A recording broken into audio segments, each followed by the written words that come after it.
অল্টারেট কন্টেন্টটা অবশ্যই yes. High বন্ধুরা, গুড ইভিনিং সবাইকে আমন্ত্রণ জানাচ্ছি এক নতুন ভিডিওতে। আমরা জানি বর্তমান এআই কন্টেন্টে অনেক বেশি ভিউ আসে।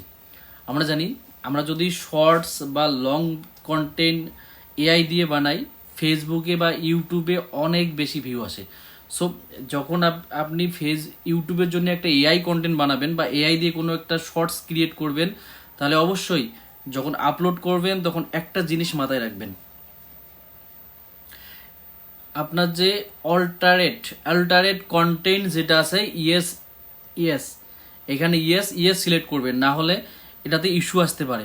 সো আপনি যখন ইউটিউবে এটা আপলোড করবেন, অবশ্যই আপলোড করার সময় অল্টারেট কন্টেন্টটা অবশ্যই ইয়েস রাখবেন, না হলে আপনার এই ভিডিওটার জন্য ইস্যু আসতে পারে আপনার চ্যানেলে।